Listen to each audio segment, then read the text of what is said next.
Cause it's different when it's written with your sense and not your bros brand. Till you get that potency. To me, that's so po. Baby, it's slow po. Ain't no spills, this is real cocoa. No chill pill, don't no chill live here, bro.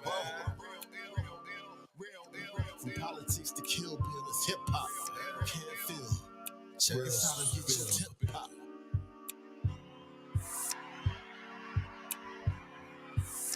I jumped the gun. Hey, yo, what's going on? What up, yo?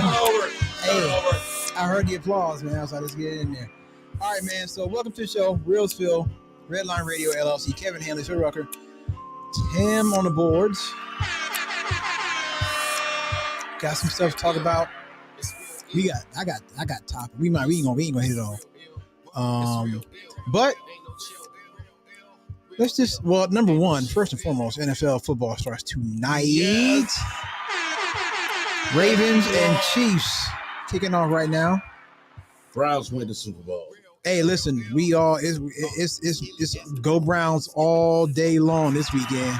Browns win the Super Bowl. They're playing the Cowboys. Go Brown. Here we go, Brownies. Here we go. Yeah, Ravens Chiefs tonight. Tomorrow night, Eagles Packers in Brazil. The Eagles are not wearing green.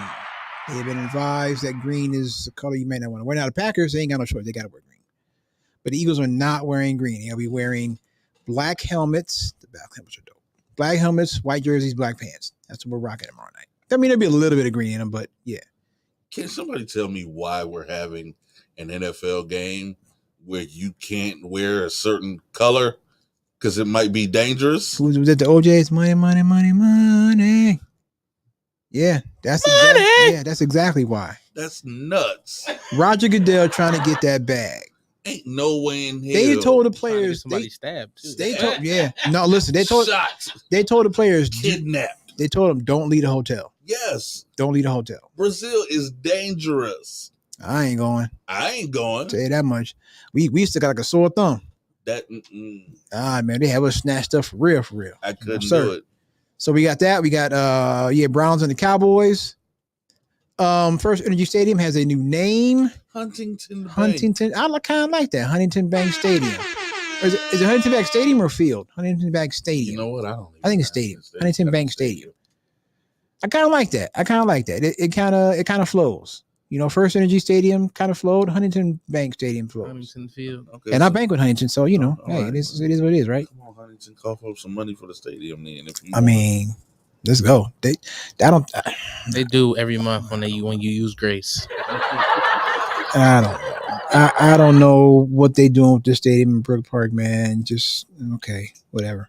All right. So Phil, before the show started, said that he had to get some things off of his chest regarding a person, Huntington Bank Field. I just said Huntington Bank Field, not the stadium. Regarding a person that we have actually not talked about on this show for a hot minute. But we're talking about him right now. So Phil, what do you do? Okay. Really, they have bamboozled my mind to the point where I feel like anytime I talk to them, I'm talking to a child and just trying to comprehend their narrative is just really, it really feels like I'm dumbing down at this point. Like okay, don't get me wrong. She's done 10 times better than she was earlier in the season, and I give her that. But this whole wave of just entitlement just bothers me. Like now we're talking about she should get MVP votes from Asia Wilson. Nah, son. And we're talking. If you didn't know, we're talking about Caitlin Clark. But yeah, what? Nah, son. Nah. Asia's averaging like 28 and 13. Like, what are you talking about? Like, this is where we are. It's gotten to the point now that people are starting to disrespect the legends of the game. And I'm not just talking about people who don't know shit about women's basketball. I'm talking about punk ass Stephen A. Smith. Yep. How are you a basketball savant How are you an ESPN analyst when you have the mitigated gall, as you would say, to get on Cheryl Swoops because she didn't want to talk about Caitlin Clark? What? And then I'm sorry, and then people have the audacity to say that, well, Cheryl's just jealous of Caitlin. Excuse me? There's a Cheryl has number one. Cheryl Swoops has absolutely no reason whatsoever. If Caitlin Clark accomplished, listen, in regards to Caitlin Clark and Asia Wilson, and Asia Wilson only been in the league for 6 years. If Caitlin Clark achieves half of what either of those have done in their whole career, if she achieves half that over her whole career, she'll go to the Hall of Fame. Let's just get that straight and simple and out there right now. There's a lot of caping. I'm seeing a lot of brothers put their capes on for Caitlin Clark, and look, I understand you want a cape for Caitlin Clark. That's fine, but what you're not about to do is drag these black women. Why can't they do that? Why can't you talk about Caitlin Clark without dragging down the other players? I don't understand that. I will not let you. Really jealous of Caitlin Clark? This woman is a 4-time WNBA champion. Not just 4, I mean 4 straight. It's like I said, man, listen. Number one, again, Cheryl Swoops has absolutely, positively no reason whatsoever to be jealous of Caitlin Clark. Caitlin Clark better hope she can achieve half of Cheryl Swoops' resume. Let's get that out of the way. Secondly, you're right. There are a lot of these brothers out here are they got their capes on for Caitlin Clark. And listen, I've said this before. I've been on record saying Caitlin Clark is a phenomenal talent. Caitlin Clark is phenomenal. She can shoot the lights out. Okay, but it's like her fans can't her fans are like Michael Jordan fans. Like Michael Jordan fans can't prop up Michael without tearing down LeBron. And Caitlin Clark fans can't prop up Caitlin Clark without tearing down Angel Reese and Asia Wilson and all these other, like they can't, it's like they can't separate the two. They can't give Caitlin props without tearing down other women that came before Caitlin and other women that are in the league now that are frankly better players than Caitlin Clark. And for some reason, I don't know why they can't do that. It's nauseating, mind blowing. And I got somebody else, and I was scrolling through Facebook, and up comes Austin Rivers. Oh Lord, what he say? This brother said that these women should be thankful to Caitlin Clark, that they should thank their lucky stars that Caitlin Clark came along and gave attention to the WNBA. Because nobody was paying attention. Y'all weren't getting paid. Blase, blah, blase, blah. And I'm just in my head thinking like, dude. You should be thanking your daddy, Austin Rivers. Because if your daddy wasn't a coach, you wouldn't have played. And look, I ain't no NBA player, so, I mean, he's more talented than me, but let's just keep it real. If your daddy wasn't Doc Rivers, come on, son. I just you can't stick on a team that doesn't have your daddy as coach. So that's why you're doing podcasts now. You can't stick on a team if your daddy ain't the coach. You can't stick on a roster. See, and that's the part that irks me the most, because people who say, the people who say, well, they should be thanking Caitlin Clark because no, they don't need to be thanking Caitlin Clark for anything. They built the foundation for Caitlin Clark to come along and stand on. They built that. They built the foundation for her to come in and stand on. And if you cared about women's, again, if you cared about it, you would have been supporting them way before Caitlin Clark. But you didn't want to. And again, here's the thing. Here's me personally, what I think is, and I'll stand on this to the day I leave this earth. If Angel Reese doesn't do what she did in that title game again between LSU and Iowa, if Angel Reese doesn't do that at the end of the game, these people who act like Caitlin Clark is the best thing to come along and Caitlin Clark is the absolute reason that women's basketball exists, they would be making fun and not paying attention to Caitlin Clark too. The only reason that they're doing this is because Caitlin Clark was made a sympathetic figure by Angel Reese in front of the entire country. That is the only reason they're doing this. The only reason they're propping Caitlin Clark up like this, because otherwise they'd be making fun of Caitlin Clark too. Because you can't sit there and tell me somebody like Asia Wilson is not marketable. What? But you'll prop up Caitlin. Listen, I'm sorry, Caitlin Clark.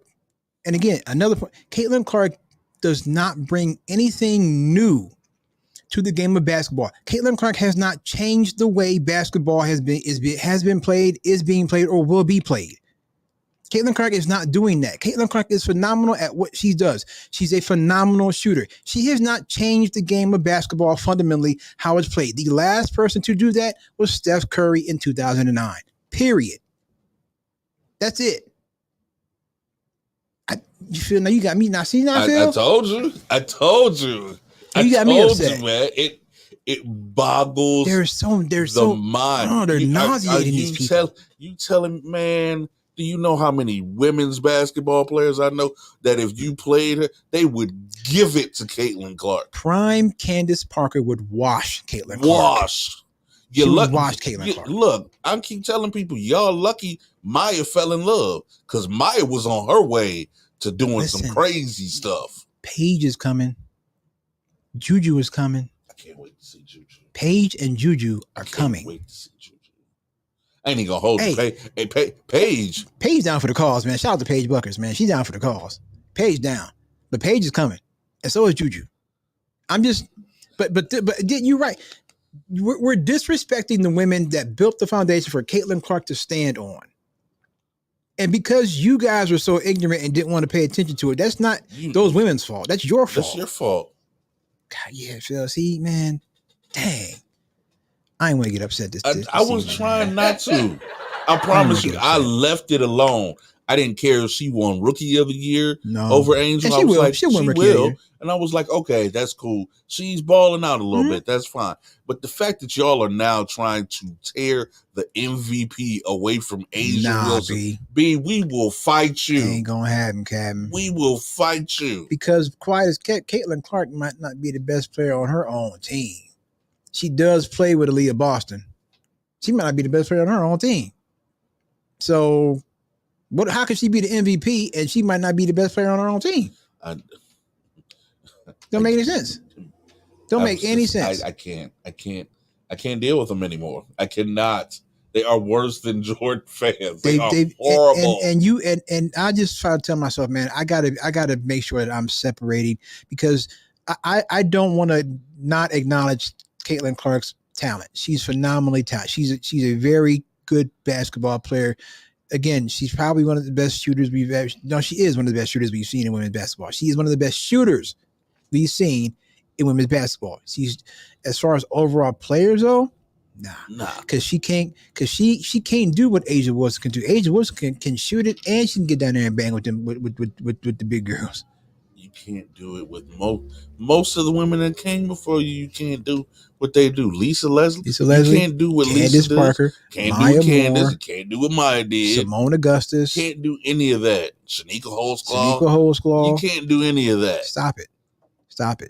That's what I said. Why can't y'all prop up Caitlin without tearing down everybody else? It made any sense? Like, why y'all feel you gotta do that? See, that's why I love you, Kev. You go, you take the high road and everything. Me, I'm low. No, because I hate you, Caitlin. You know why? Because Caitlin, I hate you. Because I hate the argument that Michael Jordan's fans, when they say, "Well, it ain't LeBron, it's his fans."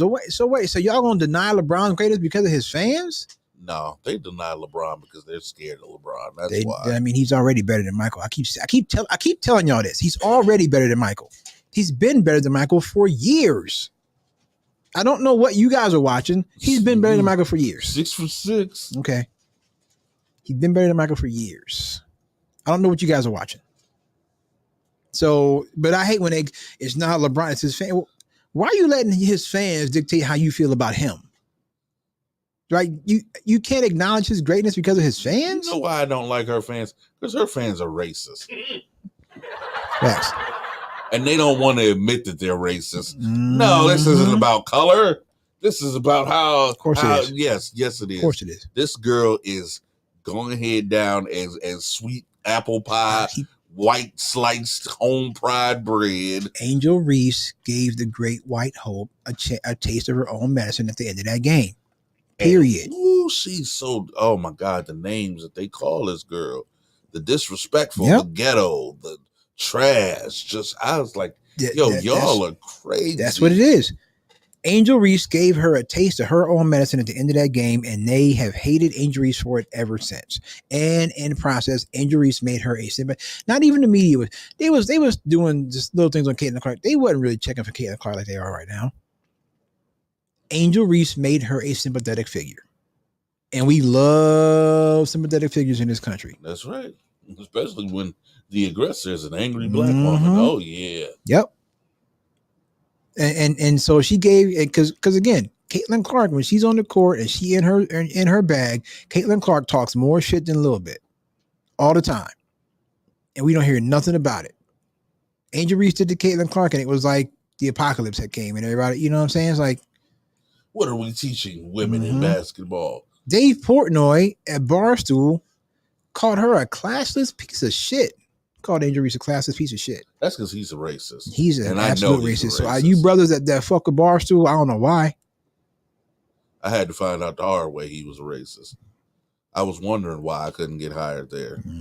I was wondering why I couldn't. He did. Now I don't think that they are directly affiliated, but I know Gilly and Wallow have a little thing with Barstool. Okay. I guess. And I like Gilly and Wallow. But yeah, Dave Portnoy called her a classless piece of shit after that game. That's just as bad as Don Imus. Remember Don Imus? Yep. Nappy headed hoes. I was like, yo. Yep. So it is what it is. Listen, man. Again, I'm not going to sit here and say that because again, and I don't know Caitlin Clark to dislike her personally. And I have to acknowledge her talent, or I'd be being disingenuous. I have to acknowledge her talent as a sports fan and whatever else is member of the media. I have to acknowledge her phenomenal talent. She is really gifted. She is a great basketball player.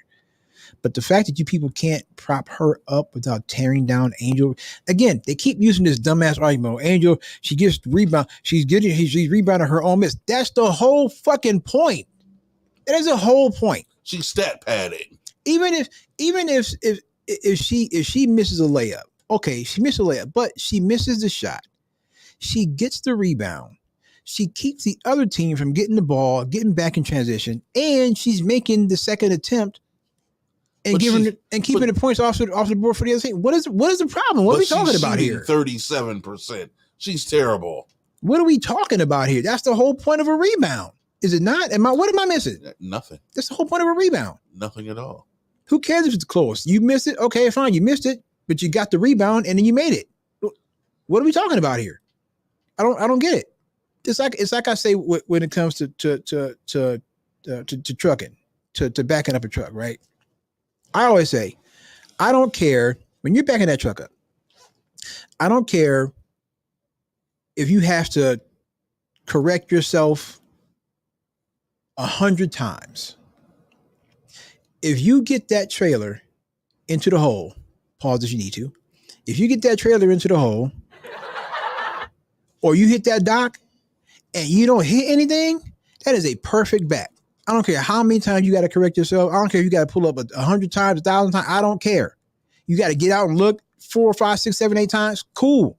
If you hit that dock, if you get in that hole and you don't hit nothing, that's a perfect back. Every single time. I've had to get out plenty of times and be like, damn. Is it hard to find the hole, Kevin? I mean, sometimes yes. That's it. We canceled. We canceled. Good night. But I don't understand that logic. Or she's rebounding her own miss. Okay, but she's missing and getting the rebound and putting it back in and scoring. What are we talking about here? She's good at basketball. Okay. Damn it. All right, whatever. Yeah, see, you got me now. I told you. Shout out Angel Reese though. Definitely. Oh yeah, absolutely, definitely. Oh wait, so we got an update. I believe Derrick Henry has scored. So we have I want to say it's we're tied 7-7. Ravens Chiefs tied 7-7. 5:55 left in the first quarter. Let's go, Lamar. That's gonna listen to me. That's gonna be. I'm telling you, because don't the Ravens have J.K. Dobbins back? No. Where's he at? I think he's injured. Okay, but whenever he comes back, listen, Derrick Henry and Lamar Jackson is going to be one hell of a combination, man. You understand the frustration I had when he signed with Baltimore? I was like, come on, man. And this can't be happening. Baltimore is not going to run him into the ground like Tennessee. They don't need to. They don't need to. He was all Tennessee had, really, even when A.J. Brown was there. He was all when they had A.J. Brown and they were still running Derrick Henry into the ground. Man, somebody liked the bat signal. They had A.J. Brown, and they were still somebody liked the bad signal. I'm telling you, man, that division is going to be a problem, man. That division is going to be a problem. You know what time it is. It's going to be a problem. Can I just say this real quick? Just talking about the Browns and Deshaun Watson. I saw, it was a page on Facebook. It's called Sports Savages. I shouldn't even really give them any props because they're dumb. But they put this meme up, and it's like, Deshaun Watson has promised Browns fans a happy ending to the season. It's like, God damn, can y'all get some new fucking material, man? No, really? Why are we going for the low-hanging fruit? Y'all ain't got this. This is the best y'all can do.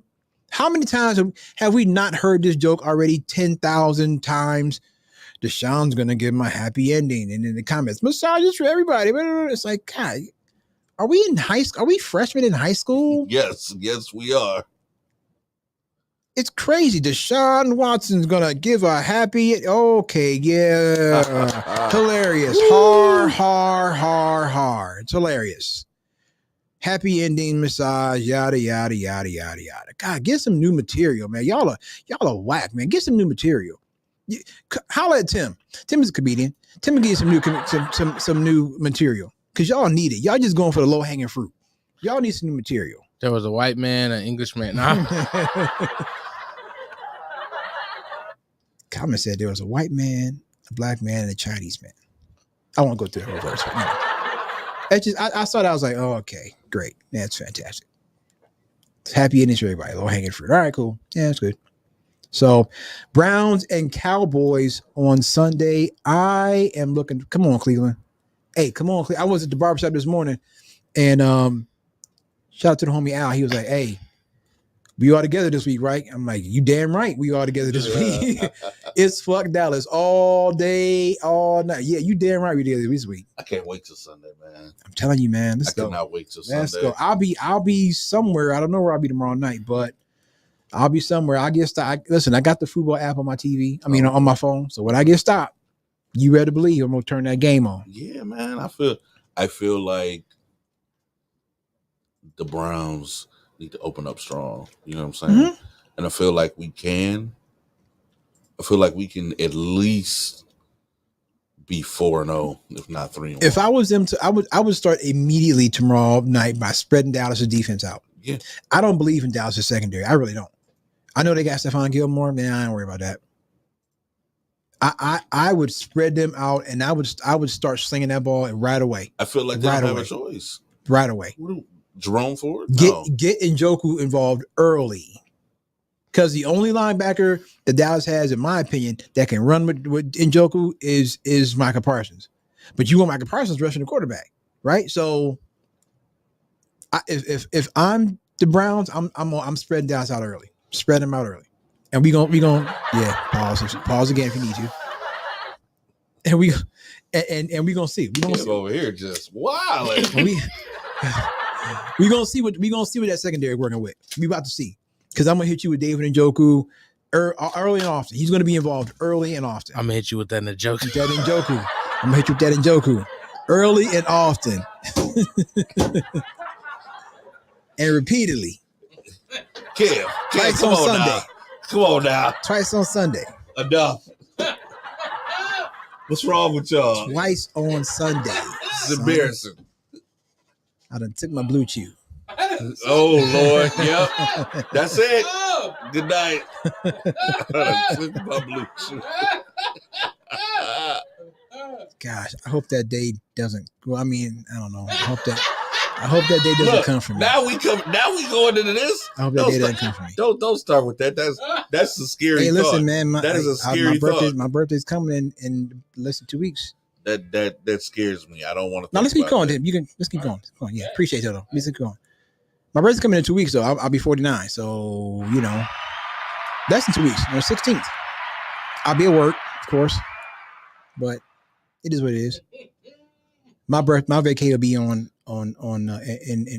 So when I go to Philly, I might get there because I've been talking with Ken. Ken's getting there I usually get there on Saturday afternoon, right? When I go to Philly. Ken's going down there. Ken's getting there on a Friday. And I'm like, well, I'm off that Friday. I might leave a day early for an extra day in Philly. I know one place I am going, though. Beanie Siegel has a food truck now. Oh, Lord. It's called Grab and Roll. Get down and lay down. It's called Get Down and Lay Down. It's called Grab and Roll, I think is what it's called. And I'm gonna go peep it out. He be in the truck too. He be in the truck working. Yeah, he be in the truck working. I'm gonna peep it out. I'm gonna support, man. I'm gonna show up and see what Beans is working with. I wouldn't even know what to say if I rolled up to a food truck and I saw Beans working. I would tell Beans, I'm here to support, and I would say what I would say to any rapper that I respect. Thank you for what you've given to the culture. What you've given to the hip hop, thank you. That's what I would tell him. I'm here to support and thank you for what you've given to the culture. Get down and lay down, nigga. So Beans has a food truck. So I'm gonna go peep that out, man. If I get there on Friday, because Saturday is usually, other people come in and we kind of hit the city, but Friday might just be like a freestyle day. So I think I'm gonna go hit it up, man. I think it's on 24th and something. I don't know exactly where it's at, but what's it called? I think it's called Grab and Roll. Grab and Roll, I think that's what it's called. But yeah, Beanie Siegel has a food truck in Philadelphia, so I'm gonna go hit that up. I don't even know. I didn't even look at the menu. I just saw he had a food truck. I didn't look at the menu and see what he's serving. Hey, look, I understand. That's Beans. It's Beans. That's what he's selling, beans. Oh, wings and Grab and Roll, wings and bowls. Wings and beans. Okay. Wings. 2400 Passyunk Avenue is where it's at. So wings and whatever, you probably saw those kind of bowls. You can put, different flavors in a bowl. Yeah, wings, roll, wings and bowls. The Bully Burger. He said burgers too. All right, I'm down. Beans, I'm coming. October, I'm coming. I'm coming to the spot, dog. I'm coming to support, man. I'm gonna show up, man. I'm gonna be there, and maybe get a selfie, man. I'll take a selfie. Yeah, that's what's up, man. Let's get a picture. If he's there, he might not be there, but it's possible. All right, so look.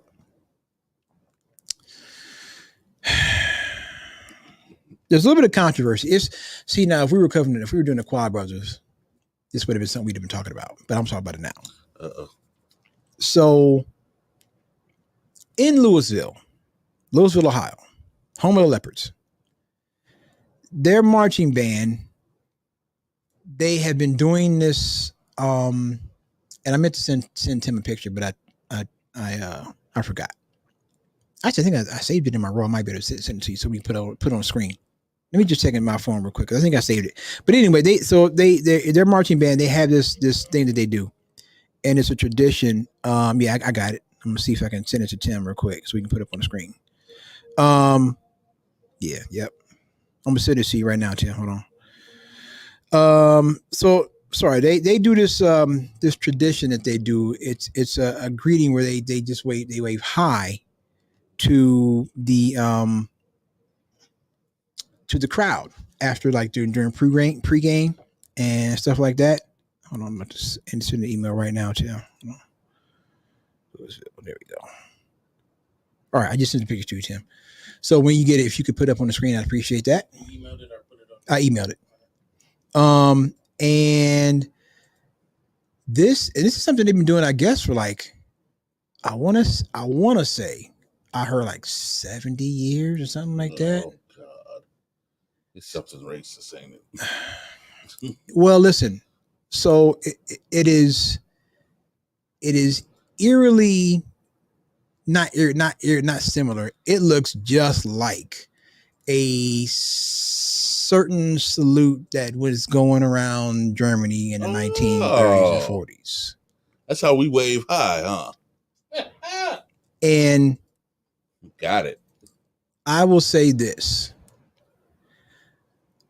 When I was a kid, and my younger years, and like once I get to like that, huh? Okay, can you put up on the screen for me, please? So that's it. Can you see that? That's the salute. That looks very similar to a certain salute going around Germany in the 1930s and 40s. Don't say it. We might We're get not gonna blocked. say it. We're not gonna say it. We're not gonna say it. We're gonna not say the name of nobody. I'm just saying that photo right there. And so now what happened is the Louisville Board of Directors, the school board, they're like, listen, we're gonna change this to something a little less offensive. Some people, and people in Louisville are losing their minds because they're gonna stop doing that. So what I was saying earlier is that when I was younger, when I was in my middle school, high school years, growing up in Stark County down in Canton, it was no secret that if you was black, stay your ass out of Louisville. Ain't nothing over there for you. They don't want you over there. Don't go over there. Stay your ass out of Louisville. For now, right or wrong, that was the only time I ever went to Louisville was when I was working for Pizza Oven down in Canton, and I was delivering pizzas, and I had to make a delivery in Louisville. That was the only time I ever went in Louisville back then. It was no secret to at least the black folk.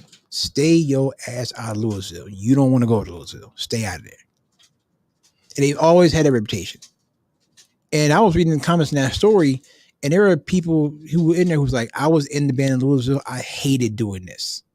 But they made us do it. And so, I hated doing it. So they're stopping it. And the people in Louisville are losing their minds. This is wokeism, man. It's like, how do you look at that? And these are high school kids, man. Oh, God. These are high school kids. Both of my daughters are in the band. If my daughter's school ever did something like that, I'm like, nah, y'all out. You out. We're not doing that. These are high school kids. And why you put the picture back up there? These are high schoolers, man. Like, oh, God. if my daughter's school ever decided to do something like that, you're out. Hey, yo, I'm laughing because they hold on to it so bad. You know how bad they hold on to it? Kev, there was this video, and this video is hilarious to me. On not YouTube, but on Instagram, of this old German grandmother. Mm-hmm. And she is sitting in her chair. And all of a sudden, Kev, she gives the salute. You know what salute I'm talking about? Mm-hmm. And she says the phrase, Heil, you know what I'm saying? And her grandson has to smack her hand down like, Granny, we don't do that We don't do that no more, Granny. And I'm just like, yo, but they are still out there. They really are. This is where Germany is better than America in this regard. Over there in Germany, you will find no references at all to that time period. Nothing. That whole Third Reich and all that, you will find no references to that at all. They got rid of all that shit. They was like, we are done with this. This is in the past. We erasing this shit. We done. Not here.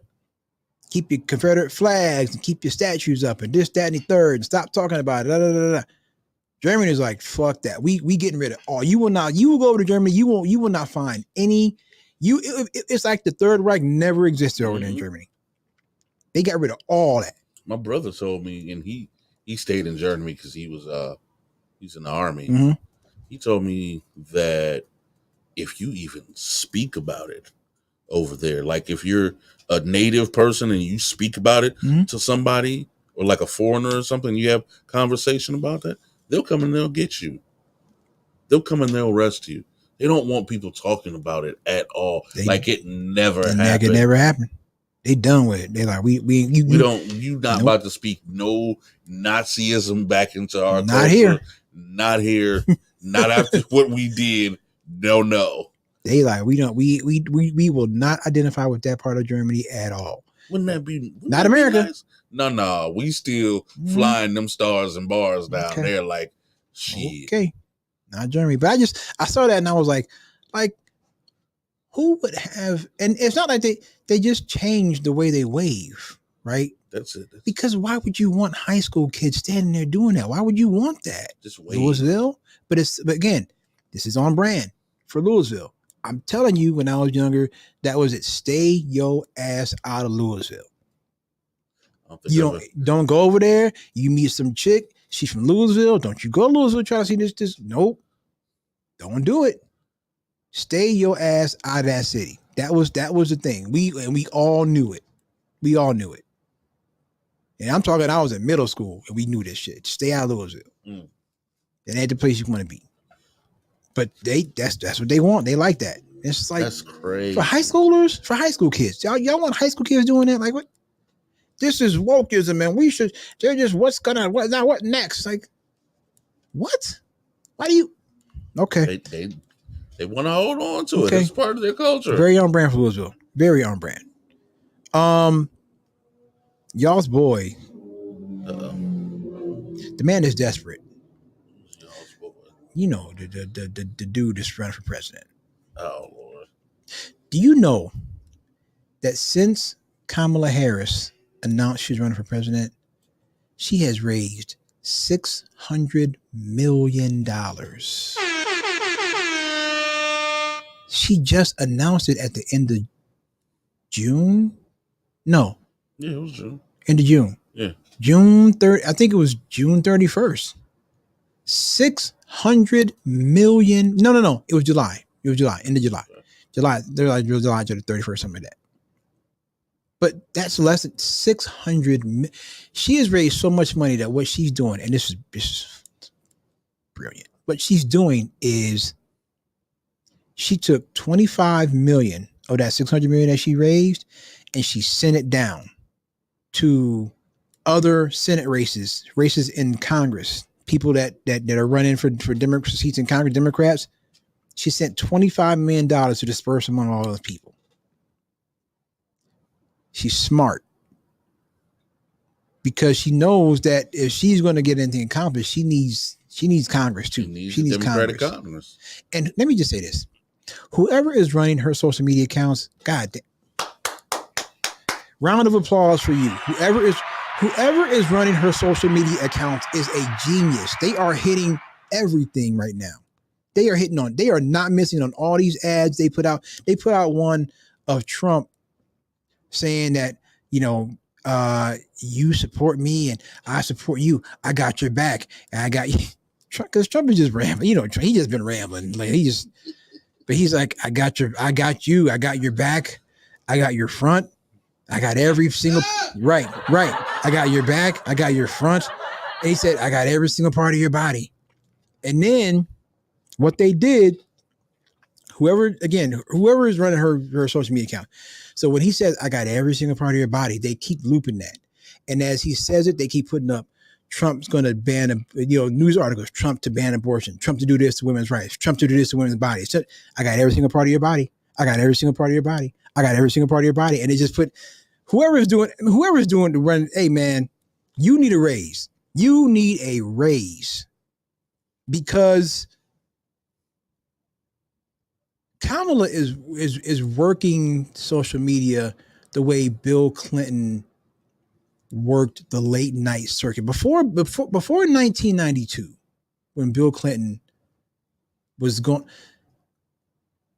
Bill Clinton won because Bill Clinton went and got the younger voters. Because before Bill Clinton, these politicians didn't do late night. They didn't do MTV. Bill Clinton was all over MTV. Bill Clinton was all over late night, and then. And I'm sure it was pandering. I'm sure it was.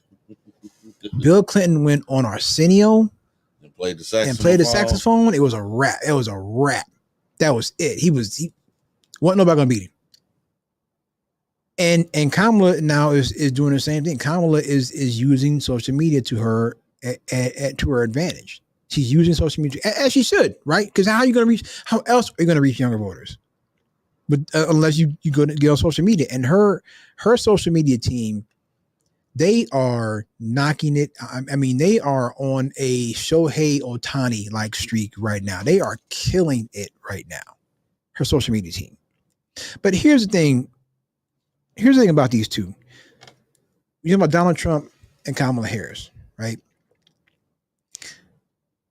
Trump supporters, when they see Donald Trump, right? They see Donald Trump. They have become used to, or it's been normalized. His behavior has been normalized for them. So when he says something that's racist, when he tells, black congresswomen, black and brown congresswomen to go back to the country that they came from, even though 3 of them were born here and 1 is a naturalized citizen. When he does that kind of stuff, when he tells reporters that their questions are stupid, when he talks bad about anybody that he actually hired that doesn't bow down to him anymore, he talks bad about him. They like that, right? They like that. It's become normalized for them. So when they see somebody like Kamala Harris who doesn't do that, Kamala Harris who talks to people normally, who doesn't call reporters stupid, who doesn't, disrespect people at every chance they can get, they think that's fake because they become so used to Donald Trump treating people like shit that when they see somebody that doesn't do that, that's running for president, they're like, this is fake. This is fake. She's putting on an act. Her fake Southern accent. That's the new thing. Now her fake Southern accent. It's all fake because they're not used to that. They're not used to seeing their presidential candidate treat somebody like a normal human being. They're used to seeing their presidential candidate treat people like shit, and they like it and they become used to it. So when they see Kamala do the exact opposite, to them it's fake. And that's the mentality of MAGA. And I'm just telling you right now, he's going to lose. He's going to lose. Good. He's going to lose. That way we can get on with our lives then. And when he does lose, then it's going to be time for so this is something I just learned it yesterday. So there are some right-wing podcast hosts who have pretty really popular podcasts. Benny Johnson, Tim Pool, and Dave Rubin, I think his name is. And they have millions of viewers on for these podcasts. Merrick Garland and the Department of Justice had just handed out indictments to a company that was bankrolling and broadcasting their podcasts. They handed out the indictment because the money was coming from Russia. So these guys were being paid to spread Russian propaganda. So if you listen to them, they're all super anti-Ukraine. Tim Pool went as far as to say that Ukraine is the enemy of the United States. Mm. And so they're all, but now they're like, oh, we didn't know it was Russia. Yeah, of course you didn't know. Yeah, you knew. They're making a lot of money. So they made a lot of money. But now the gig is up. And these dudes about to get indicted right along with Trump. Imagine. It boggles my mind, bruh, how many times this stuff leads back to. I really want to know: are you like a Russian double agent? Do you owe Vladimir Putin money? What is this? I don't know, man. This plan. I don't know, bro. There's got to be something that's behind this whole your connection and your affiliation with Vladimir Putin. That's why we cannot let him in office, because we don't know. He might owe some kind of debt to Putin, monetary debt, and he's gonna have to trade something to get out of that debt. We don't know. I don't know what it is. I don't know what it is. I would if you asked me, if you made me, I would say that he is in some kind of dirt with Vladimir Putin, and Putin got something on him or something that's over him that's going to make him very vulnerable when the time is right. If Putin says to him, "You gonna stop sending money to Ukraine, or else I'm gonna let this out," and he gonna cut off on the Ukraine. I'm telling you, Vladimir Putin got something on that dude. And these people that would say that Putin, this war would have never happened on Trump's watch, because you motherfuckers think somebody like Vladimir Putin is afraid of Donald Trump's bitch ass. Are you kidding me? Vladimir Putin would smack fire out of Trump's ass. What are you talking about? He would. Have you seen Vladimir Putin? Man is pretty well put together. He cut. He definitely work out. Not Trump's sloppy ass. No, Trump. You know what I'm saying? Trump is 78 years old, man. 78. So we talking about Joe Biden. Trump is 78. Yeah, it's time for him to go. Time to go, bro. Straight to jail. Because when you lose in November, that's the next step. Trump going to jail. Trump going to jail. Jail. Trump going to jail. Trump going to jail. Trump going to jail. That's the next step. Because then once he loses, now you don't have the potential of being president to shield you from any kind of. He's supposed to be. He's trying to get his sentence. He's supposed to be sentenced in, I think this month, September 18th. He's supposed to be sentenced on September 18th for New York. Ooh, he might be sentenced before the election even comes. He might be sentenced. He's trying. I think this is like the second or third time he's trying to get the judge to be like, for a stay. Nah, son, you're gonna get this work. You're gonna get this work. So let me ask you a question, Phil. Let me switch gears real quick. Yes, sir. When you were younger, when you were younger, and I'll ask you this too. When you were younger, because it was that way when I was growing up, right? When I was younger, when you went to somebody's house, what did your parents tell you to do when you walk into somebody's house? Smack the shit now. Don't touch nothing. And if it ain't yours, ask. No, so you supposed to greet people when you walk in. First thing when you get in the house, you're supposed to speak. You're supposed to speak.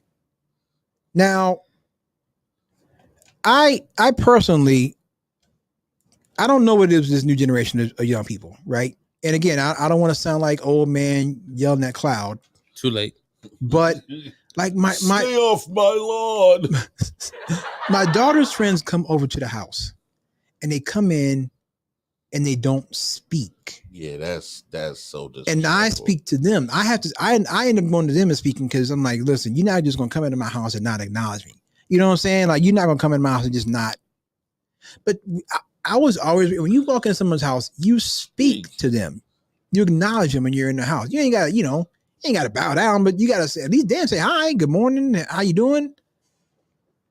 But this new generation, they don't do that. My daughter's friends come over, like we were taking once. One of the young ladies, she went to this. My daughter's in this teaching program, and they were out at another high school, and I had to go pick her up and bring her back to her high school. And the young lady gets in my car. My daughter's in the front seat. She's in the back seat. She didn't speak. And I'm just like, all right. So we're just driving. And then as we're going, my daughter is like trying to give me the directions. And I'm like, well, hold on. We're going to her house. Why ain't she giving me the directions? So I start asking her, hey, how do you get this? How do you get that? Do I turn here? Do I turn there? Because like, you in the back seat, you ain't spoke since you've been in the car, and we're going to your house, and my daughter's giving the directions. Why ain't you giving the directions? You got to do that. We going to your house. So I don't know what it is about this new generation, but when I was growing up, man, when you walked to somebody's house, you had, whether it was family or whoever, when you walked into that house, you had to speak. You had to speak and acknowledge the person that owns that house, that lives in that house. Okay, let me tell you something. This is a generation of I don't give a fuck. I guess so. Gotta be. I don't care. I'm gonna do what I want. And because here's the thing. So I do what I wanna. It's my body. I do what I wanna. So I understand because that was something. But here's something that else that we didn't do that these kids do nowadays. I see these kids. Maybe you, because we smoke. We do what we do and everything. Man, these kids will smoke in front of anybody nowadays. They don't care about none of that stuff. What? Like, and it's a respect thing. Like when you come in to somebody's house, especially the elders, you speak to the elders. Period. Absolutely. You always speak. Absolutely. Always speak. How you doing? Such and such. Blah blah blah. Whatever. You ain't gotta have a conversation, but like you said, at least say hi. They don't even do that no more. They just look at you like you're crazy. Mm-hmm. But here's the crazy thing, man. I this weekend I saw some young kids. They was just in the house blowing with the elders in the house. I was just like, hey, what y'all doing? Like, no, man, you disrespecting. But you know, I live here too, and such and such. Take your ass outside. Take your ass outside. Boy, I tell you, that man. ain't got nothing to do with nothing. So I don't know when it stopped or where it stopped either. Because this was something that was taught to me by my parents. So I don't know if my generation. I can't see my generation. Not speaking because ain't no way. Millennials, nah, I can't. Maybe the next generation. Maybe they haven't taught their kids. You know what I'm saying? Because I'm just like, it couldn't happen. My aunts, my uncles like that. Like my uncle Dickie, you couldn't come in his house and not speak. Nope. Rest in peace, Uncle Dickie. But you couldn't come. As soon as you come in the house and you don't speak, they gonna find you. You know, this is a little bit off topic. You know what else my uncle was good for? If you went to my Uncle Dickie, right, and you asked him for money. So if I went to him, obviously if he was still alive, if I would have gone to him today and be like, Unc, man, I need $50, $100. Because listen, he had it. All right. Let's not keep it real. He had it. This brother had a wallet for 5s, 10s, and 20s, and a wallet for 100s and 50s. Facts. He had it. He had the dough. And he would give it to you. If you needed it, he would give it to you. But if you told him, if I went there and said, hey, yo, I need $100, and I had to do this once, and I'm gonna give it to you. I'm borrowed today. I'm gonna give it to you back next Wednesday. If you don't have that man's money next Wednesday, and you ain't dead, you know what I'm saying? You will never see another cent. You'll never see another penny. If you don't have that, if you give it back to him on Thursday and not Wednesday, you'll never see another penny. Nope. Nope. You telling me you're gonna have my money on Wednesday? You have my money on Wednesday. Period. I want my money. And he wouldn't get violent about it, but you just knew it. You get that money back, or it's a wrap. You're not getting nothing else. Nope, I can't help you. I don't know what you're gonna do. Now you gotta chase people down. Now you gotta chase them down, all that. Yeah. Call them. Mm-hmm. Yeah, that was his thing. When you say you're gonna have that money, you better have that man's money on that day. Walk in that house. But I think I had to borrow like $200 from him. And he gave it to me. And I never, and I hated to do it, man, because I had never borrowed money from my uncle before, man. But I was in a spot. We was in a tight spot, man. Bill had to be paid. I think it's actually we put it towards the rent. This is back when we were struggling, But I had to borrow $200 from him.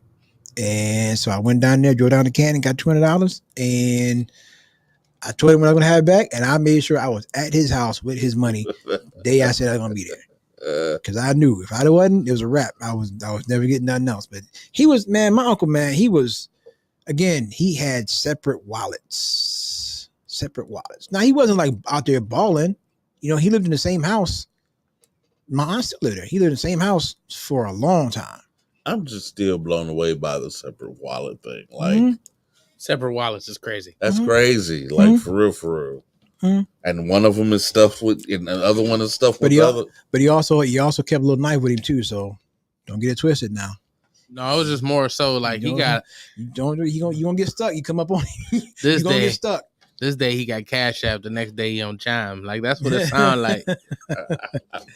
He was old school though, man. That was his thing though. You owe me money. Pay me. Come to him, you need 1,000. He'd Cash App it to you. But if you needed like 1,000, he a Venmo. I mean,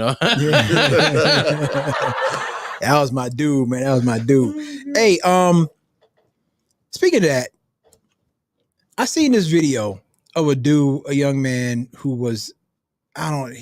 Have you guys heard this? It's a young brother, man, big brother. His name, he calls himself the Ice Champ. Have you guys heard of this dude? No. Okay. But he got on like all kind of jewelry. Like he said the next was like 180 kilos, diamonds. Oh, I'm not a jeweler. I don't know what that means, but it was a big ass jewelry with a lot of diamonds. Big ass chain with a lot of diamonds. He had the wrist thing on the watch, had a bunch of diamonds and all that. And people like, man, you could have been doing this with your money. You could have been doing somebody. Somebody told him he do investing. I can't remember the time he need to invest in, but it was funny. And I'm just like, listen, would I do that? No.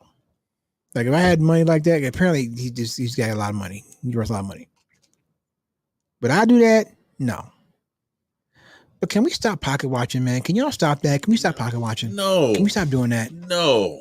Like that. Like honestly, man, I'm not.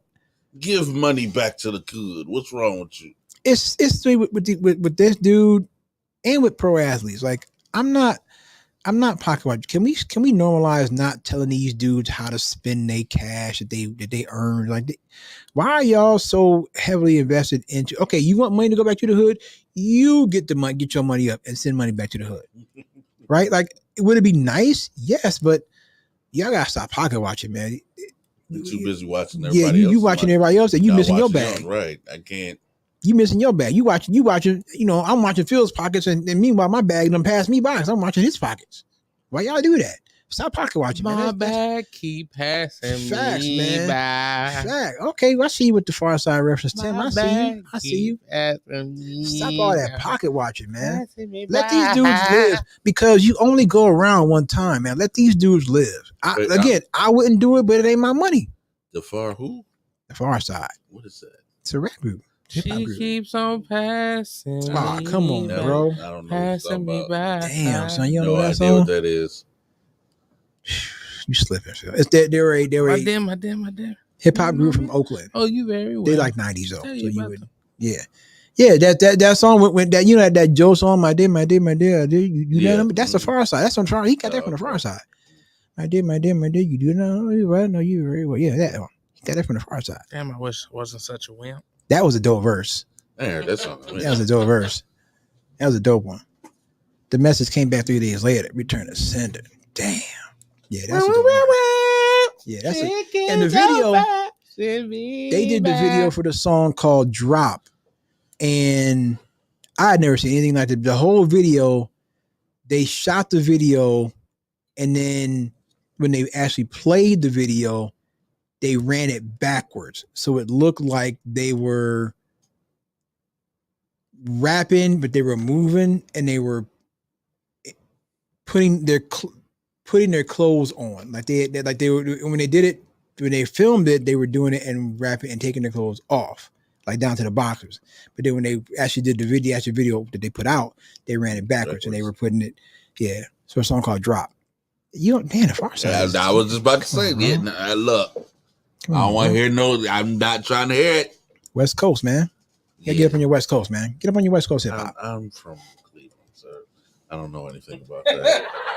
You don't know nothing about like Far Side, E40. I was straight New York City, East Coast. I don't care nothing about y'all. Y'all soft on the West Coast. I don't care nothing about that. Ain't trying to hear none of that. Damn, you call them soft on the West Coast? That look. Hey, West Coast, that was Phil. That wasn't me. That's there was two sides when I grew up. You either was rolling with Biggie, or you was rolling with Pac. Okay, so have you seen the story, right? When the story that Snoop tells about Nas coming up to Pac in the casino or something like that, and Paz and Pac talking about he checked him and all that, and Snoop was like, "Nah, he let us slide." Tupac, to me,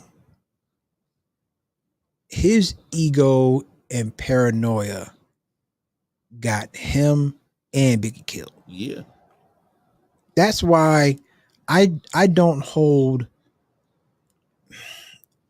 I personally, I don't hold, because for that reason, I don't hold Tupac in as high regard as everyone else. Now, I will say this about Tupac. In my personal opinion, I think Tupac was one of the last real revolutionaries in hip hop, because you got other people, you know, like Dead Prez, and I would even say Yasin Bey or Mos Def to some of y'all. Like Tupac was one of the last real revolutionaries in hip hop. Like if it came down to it, like Tupac would have set it off. I truly believe that. But again, his ego and his paranoia got him and Biggie killed. And that's my opinion. You can disagree with that, but he got two people killed because he was paranoid and he had an ego. and the whole thing where he got shot in the elevator, and then he, his paranoia was like, "Oh, Biggie set me up," and da da da. Like he got him and Biggie killed, which is crazy to me because I know hip hop would have been much different had they both not died. Hip hop would be different if a few people hadn't died, but Pac, Biggie, Big Pun, Big L. Big L is definitely one. Big L is That's the Big L. The what if right there. Yeah. Did I send you that song? Put it on? No, I sent you. No. Yeah. Just listen to that. Lifestyles of the Poor and Dangerous. Big L was on one. But no, so I don't really hold. Again, I would never. Tupac would probably never make my top 5. He might not even make my top 10. I never got the appeal. Yeah. I really didn't. I never got the appeal. And then when I got older, you know what I'm saying? And shout out to everybody that's real nowadays and everything. Just to see like that transition from what he was when he broke into the industry. Yeah, because Tupac wasn't on that gangster shit. He wasn't on that gangster shit. He went to an arts high school, and he was in Baltimore. I think he went to an art school. His real name is Clarence. And Clarence's parents had a real nice marriage. Now, his mama, she was really on. She was a Black Panther for real. His mama was. But he was in art school. And again, ain't nothing wrong with that. But if y'all out here thinking that Tupac was on this gangster shit his whole life, no, not even close. Do the Humpty Hump. That's a private school. That's a private school. He was a background dancer for Digital Underground. You can watch the Humpty Hump video and see Tupac dancing in the background doing Humpty Hump. Oh, baby. Right? So he wasn't on that gangster shit his whole life. And almost like it's some of the stories that Fat Joe tell you, be like, come on, Joe. Come on, Joe. Hey, stop what you're doing, because I'm about to ruin that song. When I'm in the mood, I listen to that song without question. Hey, yo, Joe be coming up with some outrageous stories, man. Joe be borderline snitching. The one story he had where he was in jail and the kingpin of the jail called him to the jail cell and everything. I was just like, yo, word. Okay. Joe, he told some story about he walked into somewhere and the lights was, I think it was in a studio, and the lights was out, and he saw this silhouette of somebody. He thought he was going to die, and it was Shaquille O'Neal in there, and I was just like, okay. Sometimes Fat Joe will tell stories. He's like, yeah, Joe, I'm sorry, I can't really believe that, bro. That didn't happen.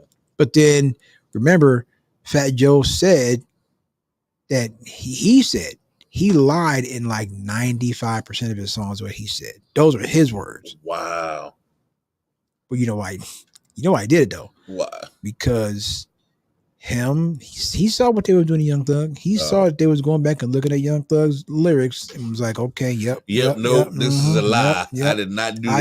I did none of that. He ain't stupid. Joey Crack, I don't know who that is. That. Joey Crack, nah, son, not me. He didn't do nothing. He said I lied in probably 95% of my songs. Can I just say something real quick? And you heard me. Tim heard me when I was downstairs and everything. I was playing it. I miss Young Thug, damn it. I never heard this. I'm not afraid to say it, damn it. I miss Thugger. Can Thugger please get out of jail so we can have a new mixtape, damn it?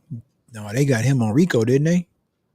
Did they get him on RICO charges? He definitely got hit with the RICO. Oh shit, yeah, man. No, you ain't getting out on RICO charges. I think you got to do it. I think on RICO you got to do 85 on Fed charges. You got to do 85% of that on Fed charges. How long did he get? He ain't got nothing yet. They still on trial. Okay.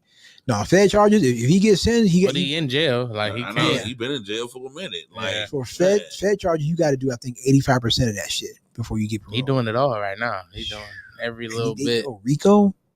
We've been in jail, what, 2 years now? Yeah, it's been like 2 years now. I'm still trying to figure out exactly what he's in jail for. The whole slime, the whole YSL. Oh, so they trying to get him as a head of a criminal organization, man. But I feel like he gonna get off eventually. Well, I need a Thug tape, damn it. I need something like that. Keep your spirits up and everything. Shout out to Rich Homie Quan. Okay, so here's the thing. Okay, so for RICO charges, it's a possible maximum of 20 years RICO. But it doesn't look like there's no mandatory minimum though. So I was wrong on that. Okay. RICO statute for 20 years, but financial penalties are severe. You can face a fine of $250,000, but the maximum is 20. 20 million or 20 years? 20 years. Sorry. Let me see. Defendant with no prior significant record will receive a sentence of 30 to 37 months. So this is what this is saying here is a defendant with no prior significant record. Does he have a prior record, Young Thug? I'm pretty sure he probably does. Okay, so it says a defendant with no prior significant record will receive a sentence of 30 to 37 months for racketeering. So that's 3 years, at least 3 years. So, I mean, so I'm just looking at a bunch of, this is from federalcriminaldefenseadvocates.com. Trapaholics. Real trap shit. So I'm trying to see what the actual, because, well, he's looking at, so these are federal charges. Are these federal or state? Do you know if they're federal or state? They're definitely state. They're state. Okay. And he's in Georgia. Yeah, he's in Georgia. Okay. So in Georgia, it's a felony. It's a felony conviction that carries a prison term of 5 to 20 years, a fine of $25,000, or 3 times the amount of money gained. Yeah. So how can you calculate that though? He in some shit. That's all I can tell you. Right. That's all I can tell you, Tim. He in some shit, bro. So here's the thing, though. No, I never. Why can't y'all niggas just rap, man? Why can't you just rap, bro? Just rap, dog. Well, why? Why can't you just rap? And this is before he started rapping, though. Is it? Okay, yeah. All right. It was like what led up to it, like to the rap, and then they're using his bars as talking about as leverage. Okay, yeah. Oh, you were here at such and such time, but this kind of ties into this case. That's like somebody was like didn't Lauren Hill get, because she wasn't paying her taxes and all that kind of stuff. Like, how are you making so much money and not paying taxes? I don't understand that. How are you doing that? I'm not saying that's what Young Thug did. I'm just saying anybody in that position. How are you making that much money and you're not, like Wesley Snipes? It's not coming out of the check. How are you not making that money? How are you not paying taxes? Lack of financial knowledge. Gotta be. Yeah. Gotta be, because as an actor, you know what I'm saying? It's like an independent, you own your own business and everything. So you have to know how much money you done made and what you need to do to pay taxes and everything. And they either ignore that they had to pay those taxes, or they just generally don't know. But that's, they don't play that. That's a lot of money. You owe them millions of dollars in taxes, so they coming for your ass for real. So yeah, Lauren Hill earned $2.3 million over 5 years, and she failed to report it. How do you not have an accountant, man? I know, Tim. You said it's a lack of financial responsibility, and I get that. That seems like such an easy answer, but like, come on, man. If you work at McDonald's, they're taking taxes. The fuck? Taking taxes. You have no choice. You have no choice. They taking it. So what makes you think you can make that much money and not pay taxes?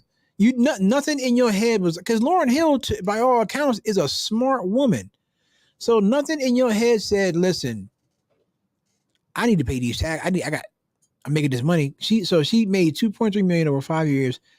I never realized how big her hair was. Well, this is $2.3 million that she failed to report. She probably made more than that, but she didn't report $2.3 million and had an unpaid tax bill of close to $1 million. Now, she did pay back. It was $970,000. She paid all that back. But I don't. Why? How are you doing that? Like, if I'm making that much money, the first thing I'm doing is I'm gonna get an accountant. Look, man, just let's make sure the taxes are paid. Right. Agreed. Make sure the taxes are paid, because Uncle Sam's gonna get his money. Okay. Whether I don't know. You like it or not. I don't know what y'all thinking about. On the front end or the back end, whichever way you want it, that's where gonna get it. However you want to do it, he gonna get his dough. Uncle Sam is going to get his money. Pause. Yeah, front end and back end. Pause. Pause if you need to. But he getting that money. That's just, I don't know what y'all thinking. That you going, especially nowadays. No, back in the day it might have been easier. Now, nah, son, no. They know exactly how much you owe. Yep. Because if you put down the wrong information, now you're getting audited. Well, you said you did this and you were supposed to make this, so we about to audit your information right now. You seem a little suspect. Yeah, you seem a little suspect. We'll be back. We'll be in touch. You want to take a look at some things? We'll be in touch. Because something ain't right. Take a look at some things. That's why. That's part of the reason why. Like, okay, so just to shift a little bit. So this whole thing, you know, they have this whole thing, you know, with Kamala Harris, and like Kamala Harris and this policy that she's proposing with unrealized capital gains and all that kind of stuff, and the taxes and this, that, and the other, and people are like losing their mind. It's like they're not talking about y'all. Okay, I'm sorry. For this to even apply to you, you have to have a net worth of $100 million. They're not talking to regular. This ain't for regular folks. Okay, I want you. This ain't for us. All right, this whole unless listen, ain't nobody that I know worth $100 million now. Not none. I don't know nobody worth. I don't know anybody worth $1 million. To be perfectly honest with you. Well, no, I do. Yes, I do. Yes, I do. Yeah. Yes, I do. But if you ain't making $100 million, this don't apply to you. If you're not worth $100 million, it don't apply to you. But you know what's funny? Kamala Harris hate has people out here crying the blues for people who are worth over $100 million with this unrealized capital gains. Regular Joes like me and you, Phil, we got 9 to 5s out here crying the blues for people who worth $100 million because they hate Kamala Harris. That is wild to me. You have enough money to where you can give, I don't know, 10%, 15%, 20% of that, and you still gonna be all right. You might have to vacation in the Florida Keys instead of Monaco this year. You know, suck it up, man. I know it's gonna be a rough one for you. It's gonna be rough. You might have to hit the Florida Keys. It's been enough times where everything in this country, as far as the taxes have been concerned, that we're paying equal. You shouldn't be paying equal. You make more than me. I mean, listen. And the fact that you can do whatever it is that you want to do when you're rich now with these tax laws and everything, they got all these different loopholes, these tax write-offs. That's the thing. Kamala trying to close the loopholes, and they don't like that. No, they don't like that. Kamala trying to close the loopholes. That's how they getting their money. Listen, this job I got, I've said before, I'm making more money than I ever had in my life. And I did set it up this way so that they take more taxes out of each one of my paychecks so that I get more back at the end of the year. But man, when I be seeing how much I'm like, damn, Uncle Sam, you hit me. They taking nice chunks. Kev, I can only imagine because they taking nice chunks out. I don't like when they take the chunks out of my check. They taking nice chunks out.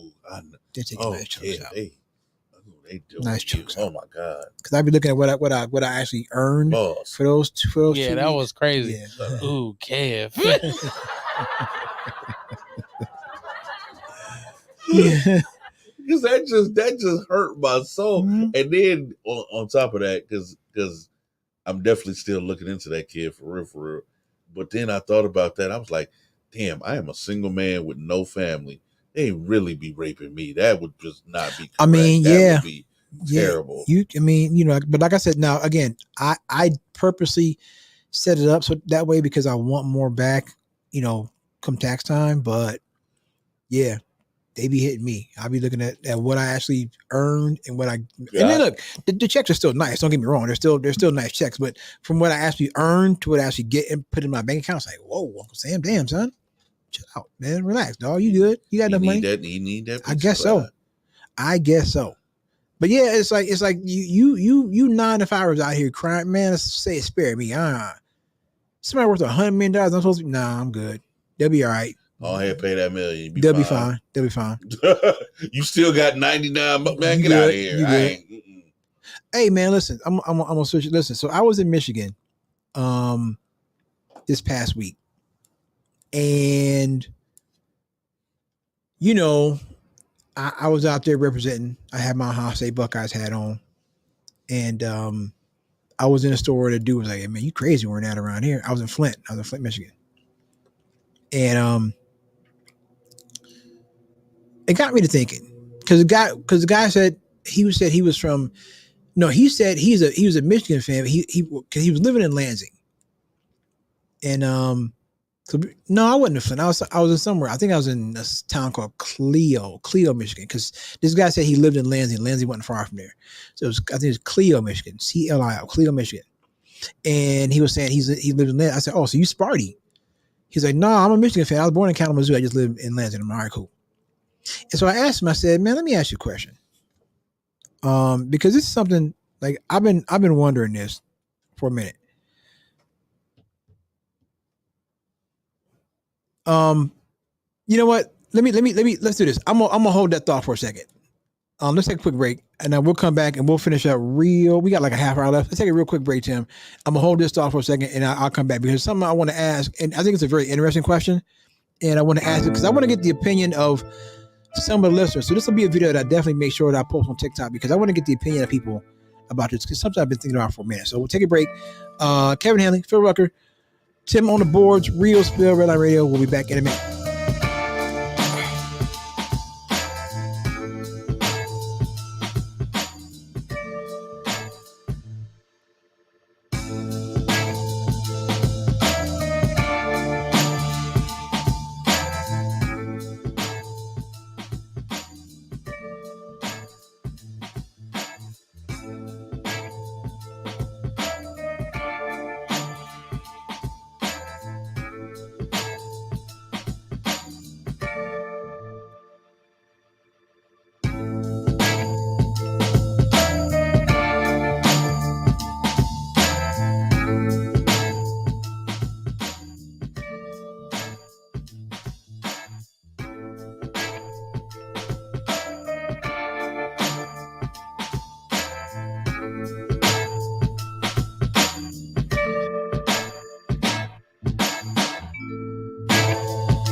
All right, welcome back to the show.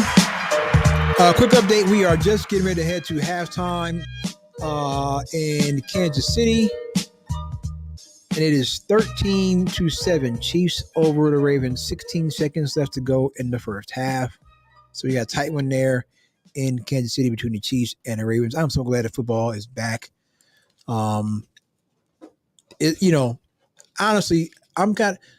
but I'm almost like, remember we had Mike Source on here a few weeks back, and I agree with him. Like I do, maybe to a certain degree, I check out on football after the draft.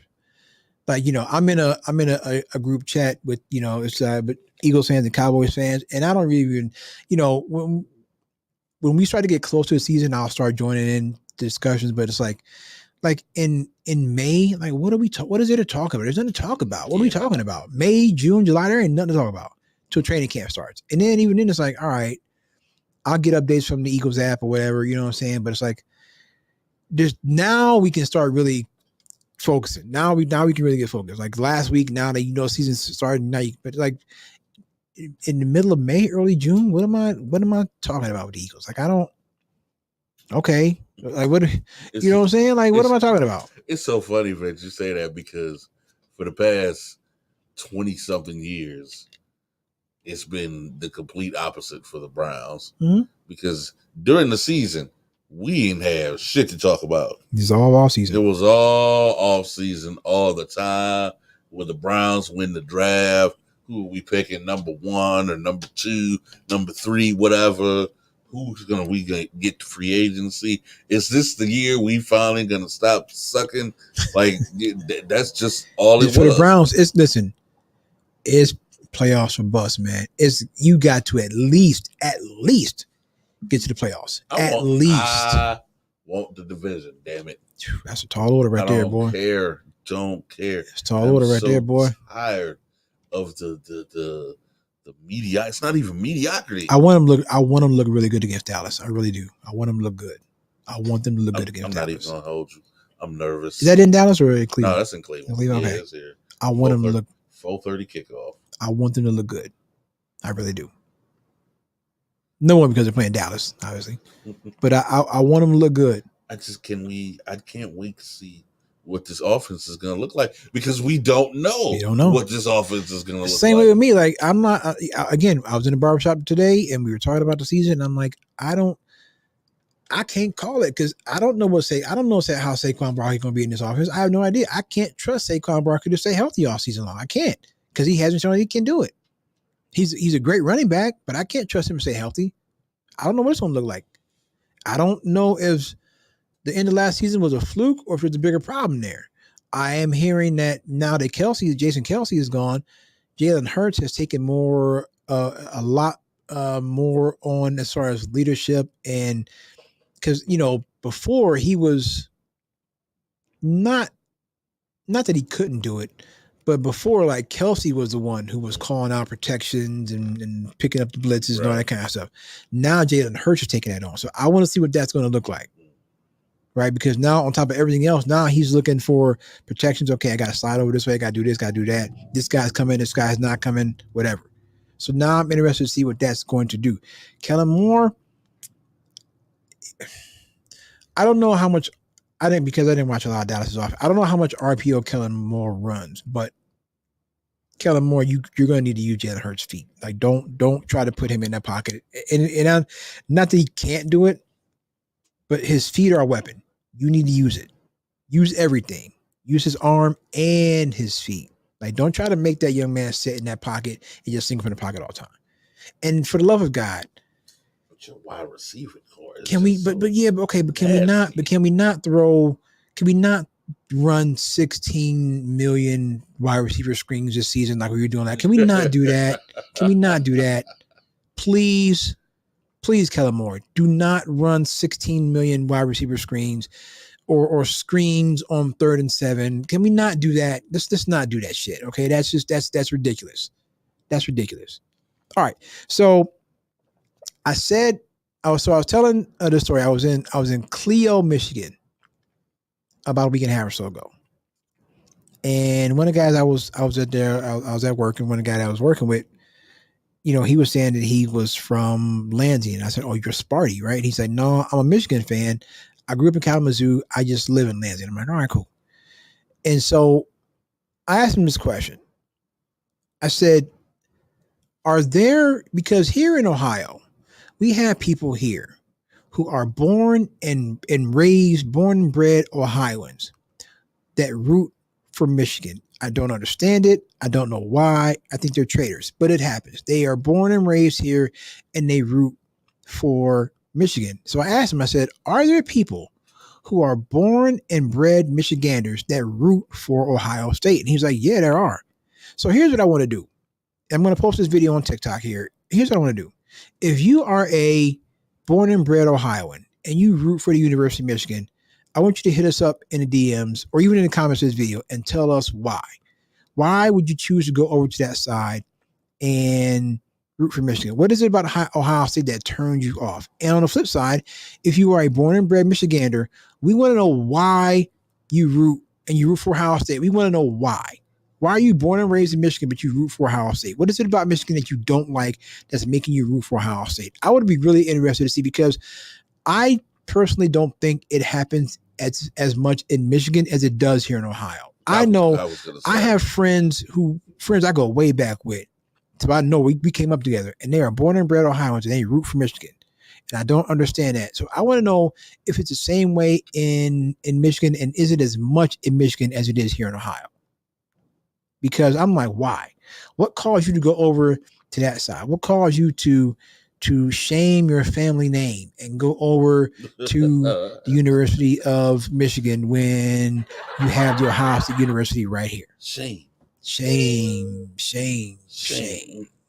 Like, why? I would love to know that. I don't know, because so this is how deeply rooted this is for me. I bought NCAA this weekend. Fuck you. Distraction. You ain't shit. I'm about to buy 2K. Needed a distraction. I gotta upgrade my PS5, my Xbox so I can buy NCAA. I needed a distraction. Yeah, absolutely. Cool, yep. Whatever. I created my running back. Did the little position drills. Is it Madden in college form, or is it much better than Madden? No, it's totally better than Madden.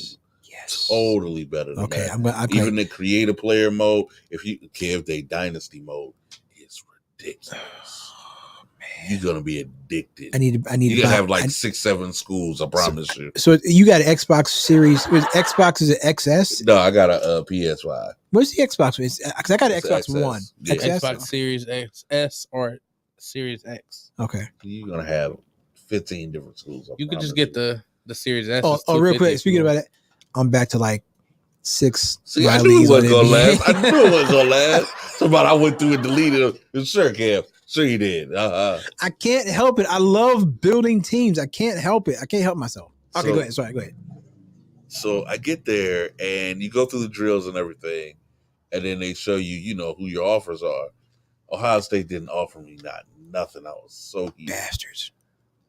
But sitting there in that number 1 spot was the maize and blue. Oh, man. Did you go? I was sitting there thinking to myself, like, yo, they just won a national championship. That offensive line is probably nasty. I could probably run behind this. They wanted me to start as a freshman. I was going to start. Yeah, you got to go. I didn't go. You didn't go? I did not go. It sounded like he didn't go. I did not go. It's just something about I can't stand the maize and blue, the M. I can't stand the fact that we've lost the past 2 games? Yeah, 3. 3 games. Bruh. Yep. Even though over the past decade it's like whatever the 3, because we've owned them. Listen, Ryan Day, if you lose this year, go ahead and pack your bags, bro. He got to go. Go ahead and pack your bags, bro. He has to go. He has to go. We are not going back to the John Cooper era. We're not doing that. We are not doing that. You need to win this year. Better figure it out. And preferably, you better win big. Better figure it out. They don't have J.J. McCarthy. They don't have Blake Corum. Come on now. You better figure it out. And you got a $20 million roster. Figure it out, son. Cause yeah, you gotta do something, dog. I don't know how you gonna pull it off. I'm not sold on Will Howard. I don't know. No, I'm not either. It's almost like once we lost Justin Fields and CJ Stroud, it's like we're just in quarterback limbo now. Like y'all didn't have nobody like those dudes that could come up here and play. No, because it generally looks like to me that Ryan Day is trying to change like the philosophy of the offense from Urban with the RPO and the running quarterbacks and the I'm going to use my quarterback's legs and I'm going to spread them out. You know what I'm saying? It looks like he's trying to go back to that. Oh my God, I cannot with you tonight. Pause. You had to pause it. It just sounded funny. Hey, spread them out real quick. What are you doing? Yeah, all right, I quit. But it seems like he wants to go back to that traditional, run the ball. Got a nice little white boy at quarterback. He want to go back to the missionary. Yeah, the straight vanilla. Let me look you in your eye. You know what I'm saying? No, get freaky with it, Ryan Day. Get freaky with it, Ryan Day. Get freaky with it. Urban was a nasty motherfucker.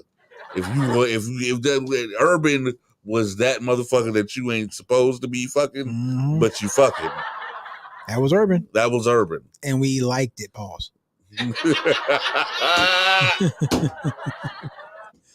We need that. We need you to get freaky with it this year. Hey man, I seen Urban the other day on TV. I was just like, God damn it! We need come back, Ryan. We need you to go. We need you to go to Adult Mart and get all the freaky shit off the wall. We need to get all of it, Ryan. We need you to get freaky with this all year. This talent. I was so upset last Saturday when I looked before halftime and they only had like 17 points. I was like, man, come on now. This is Akron. Yep. What are you doing? Yep. Urban would have had 52 before halftime. We're not going back to John Cooper. We are not doing that. You will be fired expeditiously, in the word of T.I. Expeditiously. You'll be fired quickly if you don't beat Michigan this year. And here's the thing, here's the hallmark of the John Cooper era.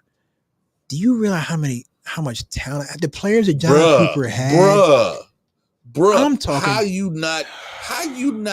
have Eddie George, but you don't have a national championship? Eddie George, David Boston, Sean Springs, Orlando Pace. I mean, the list goes on and on and on. All that talent that John Cooper had and didn't win one national championship, not one, because he kept losing to Michigan.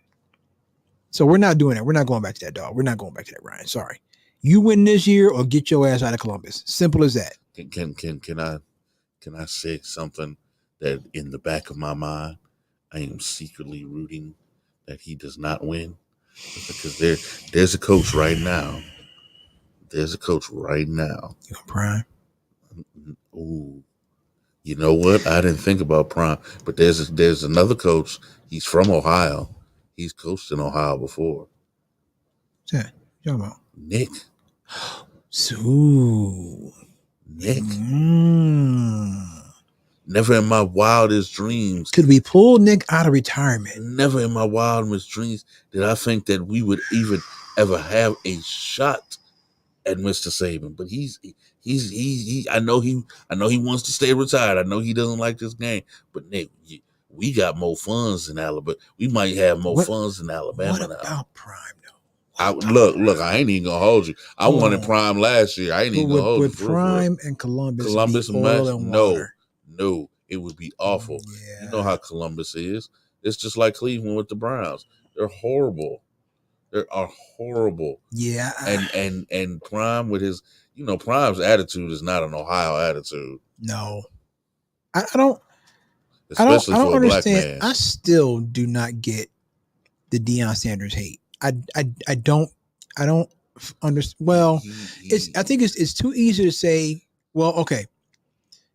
In one breath, I think it's too easy to say it's because he's a black head coach. But on the other hand, I will say supreme confidence in oneself has always been something and when it comes to black men or black women, They has don't always like it. been seen as arrogance. They don't like it. Always. And that's wild.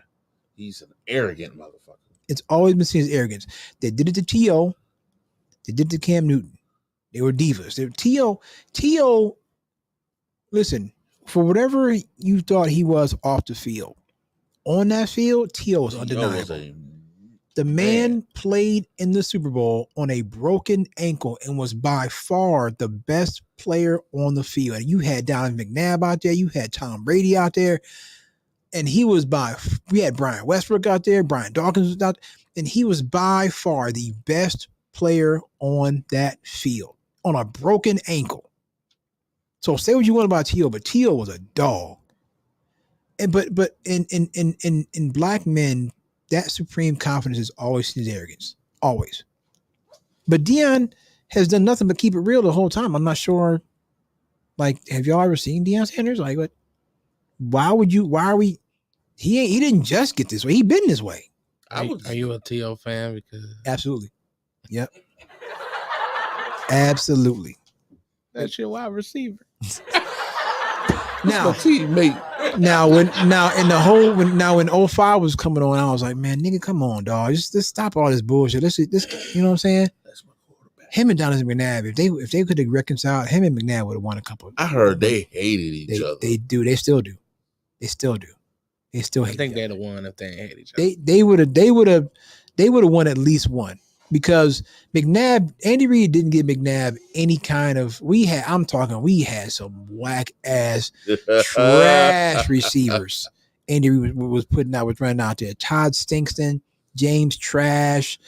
I mean, all these low to mid to low tier receivers. The minute he brought in T.O., they went to the Super Bowl. So. T.O. McNabb would have been money, but they couldn't get along. They couldn't get along. And I think T.O. was mad because Donovan didn't go to bat for him, to get a raise on his contract. But it's almost like, well, that's your agent's job. That's what you pay your agent for. But I get it. McNabb's word might have meant something with Andy Reid in the organization. But in any event, no. T.O. was a dog, but that's what they do. When you have a supremely confident black man or woman, it's always seen as arrogance. Prime been this way. He been this since way. College. I told you all the story of him and the Giants before the draft. Don't draft me. I won't be there at 10. I'm not doing this test. I won't be there. You can keep this. I'm out. And he left. Agreed to meet with him, and then when they said, "This is our book," what's this? What is this? What's this for? Oh yeah, this is that we get all players. When you drafting 10s, I ain't gonna be there at 10s. I'm out. Could you imagine if somebody did that today? No, it'd be national news. Oh my God. National news. It would be national news. It's such and such and such and such. Hey, I'm reading a story here, Phil, about your boys, the New York Yankees. Oh God. The New York Yankees front office has given hope to the possibility of locking up generational talent Juan Soto well into the future before he ever hits free agency. But the prevailing sentiment is that regardless of the dollar amount, Juan Soto is going to reject any offer the Yankees put out there so he can hit free agency. Yeah. Which is smart. That's smart. Extremely smart. That's what Scott Boras does. Scott Boras is going to let you re-sign. Hate him or love him, man. That man is there's not going to be any re-sign. You're going to compete with the rest of these teams, and we're going to get whoever the highest bidder or where he wants to go. That's where he's going to be at. We're going to hear what Boston got to say. We're going to hear what the Cubs got to say. Everybody. We're going to hear what the Angels got to say. We're going to hear what the Dodgers got to say. Whoever got to say something. Can you imagine that the Dodgers with Shohei Ohtani and Juan Soto? Come on, son. Yeah. And Freddie Freeman. Come on, man. They're going to try. You know they're going to try. Come on, man. That's unfair. What the Yankees got right now is unfair. You got Juan Soto, you got Giancarlo Stanton, you got Aaron Judge, you got Josh. That's unfair. That's unfair. I just wish the pitching is so bad. Yeah. The pitching is so bad. And bad pitch can do you in the playoffs. It'll do you in. We know. And as much as I love him, and as much as he's been here since '96. It's time for Brian Cashman to go, man. Damn, he been here since 96? 96. Matter of fact, I think it might have been before 96, actually. He's been there for a long time. And him and Boone are just, it's not working. Yeah. It's not working. It's been 20-something years since we've been to the World Series. We don't stop it. It's been that long since yes, the World Series? It'll be 2009, was it? That was the last time he went to the World Series? That was so about 15 years. Damn, son. Yeah, that's crazy considering it's the Yankees. All these first round exits, the ALCS can't get past Houston. No, sure can't. But he's gonna listen, and he should. He's gonna listen to offers, and some teams might be out already because he's gonna command a lot of money. Juan Soto gonna get a lot of money. I hope he could, because man, just to have him, Judge and Giancarlo, he done finally woke up. You know what I'm saying? Plus, we got this kid Jason Dominguez coming up. This fool, he's nice. The catcher is nice. They got the core. All right, this has been New York Yankees talk on the. We ain't trying to give them that much props. No, but you're right, dog. No, you're right. They're close. Yeah, they're close to putting together that type of run. If they could just get it together, they can make that 90s run again. The Guardians lost to the Royals last night. I caught the tail end of the game. I caught like the ninth inning. They're not trying to give up the division, are they? Are they trying to give it away? Every time I look, you know what I'm saying? I saw the fact that I gave up when I saw the fact that Kansas City was only like a game behind. I stopped watching because I was like, yo, what just happened? Now I know they went back up again to like 4 or 5 games. Where are they at now? I was just going to try to look at the standings. But no, they because Kansas City that was their 76th win last night, I believe. Okay. So Kansas City and they won 56 all the year before that, and now this is their 76th win. So I was trying to find out where they actually are in regards to that. Let me see. Let me jump on ESPN real quick. Let's quick update on the game tonight. So right now we are at 13-10, Kansas City over Baltimore. 10. I'm sorry. 13-10. Okay, so it looks like this is the third quarter just started. Yeah. Okay, 13-10, Kansas City over the Baltimore Ravens. All right, so they are right now standings. So Kansas City's 4.5 back. Minnesota's 4 back. So the Guardians are sitting there at 80 and 60. Minnesota second place at 76 and 64. Kansas City at 76 and 65. Listen, tell your family in Chicago they have my condolences. They have my deepest sympathies because the Chicago White Sox are currently sitting at 32 and 109. Yep. 32 and 109 are the White Sox. And season's not over yet. 48 and a half games out of first place. 32 and 109. That is, come on, man. I'm trying to think of any old school like Cleveland Indians team ever being. I can't remember any Cleveland Indians team being that bad. And we've had some bad baseball teams here in Cleveland. 32 and 109. Nah, we ain't never been that bad. Now them mid 2000 teams, they were the things were. Yeah, they were bad, but not that bad. Not that bad. And the Yankees are a half game behind the Orioles right now. Look at the Orioles, man, in first place in the division. Blowing saves and everything. Orioles at 81. The Orioles just kind of came out of nowhere, but I mean they've had some picked up some prospects. Well, yeah, they need to. Yeah. They've been terrible for so forever. long. It's about time y'all put a team together. The White Sox are 32 and 109. That is ridiculous. And Kev, there was like 17 people at the whole ball game the other day. Yeah, I saw that photo. It was like the second half. Yeah. Yeah. It was bad. Holy shit. 32 and 109. Yeah. Come on, son. That's Come awful. on. That's ridiculous. Like everybody in that front office should be fired. Everybody. Manager got to go. I don't care if this is your first year.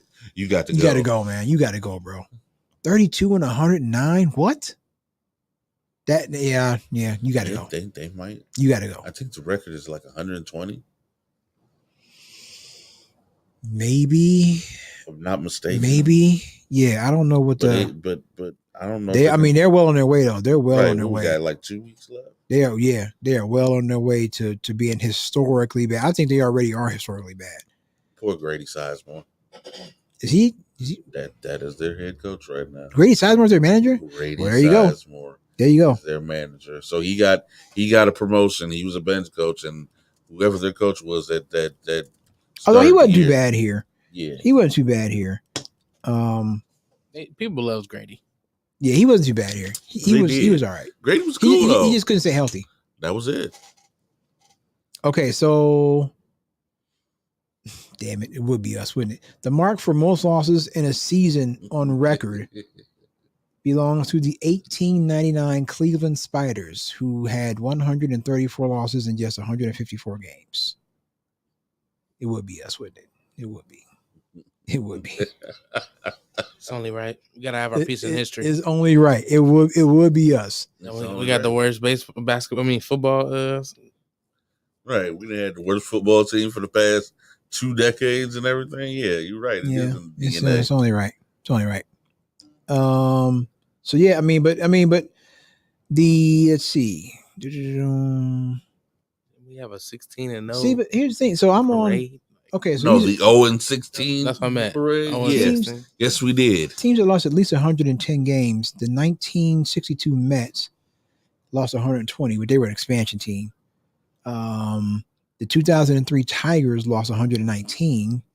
That's what I thought the goal was. The 1916 Philadelphia Athletics, Philadelphia Athletics lost 117. 1935 Boston Braves lost 115. The 2018 Baltimore Orioles lost 115. The 2019 Tigers lost 114. Damn, Detroit. 114. Yeah, bruh, it's been a minute since Detroit been good, man. 1904 Washington Senators 113. 1952 Pittsburgh Pirates 112. 65 Mets 112.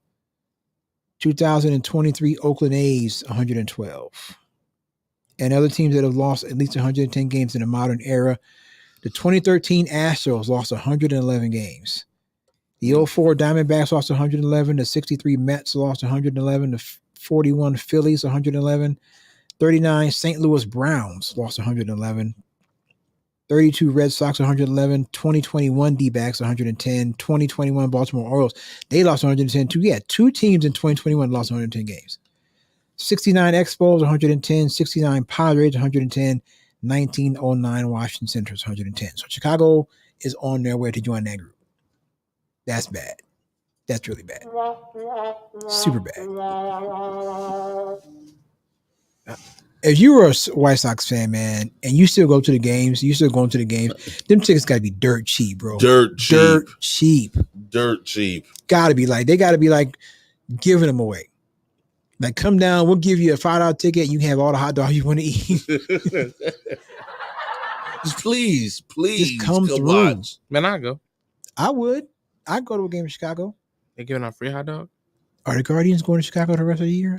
I don't know. Because I'd make that trip. I have not been to a Guardians game in a long time. It's about time that I go. I haven't been to a Guardians game. Ever? Never been to a Guardians game. Oh, you got to go. He's been to an Indians game. Been to an Indians game. That's true. I've been to an Indians game. You got to get that hot dog. You got to get the slider. Do they still sell that? I don't know. The slider dog? I know I got one before they stopped. Yeah. It's delicious, Tim. You need it. Hot dog with mac and cheese and Fruit Loops on it. I don't know about the Fruit Loops. The Fruit Loop. Yes. Yes, the Fruit Loops. My only complaint mac and cheese. Yes, the Fruit Loops. My only complaint is that they should switch it because they put the Fruit Loops on top. of the mac and cheese. If you flip it and put the Fruit Loops on first and then put the mac and cheese on, the Fruit Loops will stay on the hot dog. See, I'm sitting here, man. Oh, I'm just making myself hungry. But like the pops of the fruitiness while you mac and enjoy cheese, with the mac and cheese, and then you get that savoriness and saltiness of the hot dog. Come on, oh my god! And we ain't talking about no. We ain't talking. Brother, I'm telling you, we're not talking about the $1 Sugardale hot dog. We're talking about a hot dog. Hot dog. Yeah. Not the $1 Sugardale hot dogs. You need to get that, Tim. You need that in your life. This is wild. Mac and cheese, Fruit Loops on a hot dog. Yes. Do it. All right, man. I'm a fat person, so I'm gonna try it. I mean, listen. Look, I'm telling you, it's real. You need it. Again, just flip it. Put the Fruit Loops on first, and then put the mac and cheese on top of the Fruit Loops, so the Fruit Loops stay in place because they just fall off. If then you got Fruit Loops in the bottom of the container, you can just eat the Fruit Loops with your hand, right? All right, man. Let's do it. Let's get out of here. That's gonna do it for us tonight. We'll be back next week with another show, and so I sent, and we'll try to maybe get Coach Riz on next week because he did send us. He's gonna send us his picks. I think he picked the Ravens to win tonight. So we'll get Coach Riz on next week, and he'll give us his picks, and then we'll try to figure something out for the rest of the season. All right. For Phil Rucker, for Tim, my name is Kevin Hanley. This is Real Spill, Redline Radio LLC. We'll see you next week. We got here. Peace.